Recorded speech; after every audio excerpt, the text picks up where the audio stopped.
Oh my goodness, this video was harder for me to film than I thought. It's like opening wounds.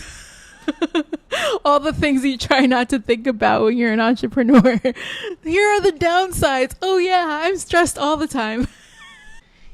Hey everyone, and welcome back to my channel. My name is Natalia. If you don't know, I run a 7-figure business all about diversity, equity, and inclusion. I have a whole other YouTube channel all about that, and you can learn more about that business elsewhere. I say that because I think it gives me the authority to have conversations about entrepreneurship and business ownership in a way that I now feel obligated to share. That's what this channel is all about. I share the behind the scenes of my life and specifically some insights, reflections, thoughts I have on what it means to be an entrepreneur and a business owner. There are some great things that come with being an entrepreneur, with being a business owner. I could go on and on and on about those amazing things. It's why I do what I do right now, working full time for my own business and really seeing the benefits of that. However, I would not be telling you the whole truth if I acted like the upsides were the whole story, because they're not. I want to share with you the downsides of being an entrepreneur, and here's the first one. There is a lot of pressure. Suddenly, you have to do everything. You have to figure everything out. You don't have someone telling you what to do. You don't have someone giving you a paycheck every 2 weeks. You don't have someone saying, hey, here are some amazing benefits. Please hang out with us and stay here forever. Or, be happy doing the work that I'm asking you to do. You don't have any of that. So you have to figure everything out yourself. And that pressure can be fairly intense. It's the kind of pressure that ebbs and flows, especially as your business ebbs and flows. When the business is hot, when it's doing really well, it's easy to forget about that pressure because you're able to take care of yourself. You're able to do whatever you need to pay yourself, or you're able to see the possibilities. But there's always that little sneaking feeling of pressure to help it grow, to help it maintain, to make sure that you're continuing to do well. That's the first downside. The second downside is one you may have already guessed, which is a little related: money. Money can be inconsistent when you have your own business. Not every business is like this, but for some entrepreneurs and business owners, their money is unpredictable. They might not know where their money is coming from next month or 3 months from now. For many entrepreneurs, there's a big lump sum of money one month or 1 week, and then a long stretch of time where that money isn't coming in. Ideally, you're doing whatever you can to create a business that is sustainable and that is fruitful and profitable.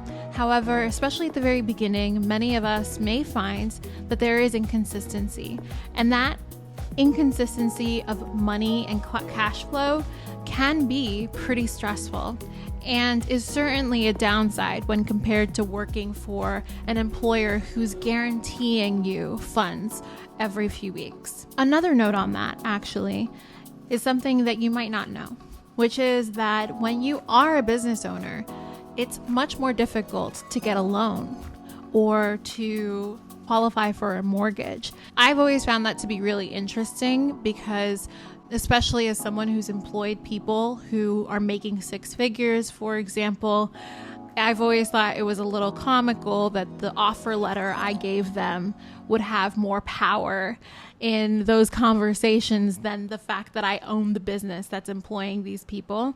But many times lenders will really want to see that you have substantial backing behind you. And it can be harder for them to do that when your full cash flow coming in is coming from your business. They might not really know, unless your business is very much a business that has lasted a long time and done very well, they will want to see that. And it can be a little harder then for you to get that kind of money and those kinds of benefits, which I've always thought was interesting. Downside number 3, owning a business can be very complicated, and there are a lot of liabilities to keep in mind. One of the things that has been, oh my goodness, always a complicated, stressful thing for me is thinking about taxes. Obviously, Most people want to make sure they're paying their taxes and they're doing everything right. When you own a business, a lot of that becomes a little extra complicated, and it can be stressful to make sure that you are not just accepting funds and accepting payment from your customers and clients, but that you're also paying your dues and doing it the right way. That is a layer of complexity that comes about. Another layer of complexity is when you're hiring people. So whether it's contractors or employees, there's a lot that goes into that, and making sure that you're doing it well, workers' compensation and certain benefits that are required by law. There are also really fascinating things to keep in mind legally, because suddenly you are owning, not just owning the business, but also owning the actions of the business. It is complicated being a business owner. One thing people don't talk about enough, another downside, is that it can also be somewhat lonely. Being a business owner, whether you have a team or not, can have its own siloing effect. You are in charge of the business in a way that no one else is within your team, within your company. And while hopefully you're building great relationships, you're also making sure that you're as transparent as possible with your team, there can be a sense that you're navigating a lot of the different challenges on your own, and it can feel a little lonely. For that, I always recommend that people get to know other entrepreneurs and join different groups so that they can really feel like they have a community and people who fully understand what they're doing and or what they're experiencing. But it's different than when you're working on a team as an employee, right? Where you just get a ready-made group of people who are on the same level as you and doing the same kind of work or in the same department. When you're a business owner, there is a measure of removal from the rest of the group. Or if you're a solopreneur, it's even more lonely potentially. Lastly, I'll say that there are some odds stacked against you when you're a business owner. There is a stat that's something like 80% of small businesses fail in the first 5 years. And of those that make it through, 80% fail in the next 5 years. And that's a pretty intense statistic. There's also something to be said about how, as women or as Black or Latinx founders, there's an even loftier hurdle for us to pass. Statistically, we're less likely to have successful businesses. Statistically, we're less likely to make 7 figures or more in our businesses. We're less likely to get VC funding, venture capital for our businesses. To me, though, while that might be overwhelming and discomforting, it always motivates me. Because for me in my work, as I've mentioned, I do diversity, equity, and inclusion work.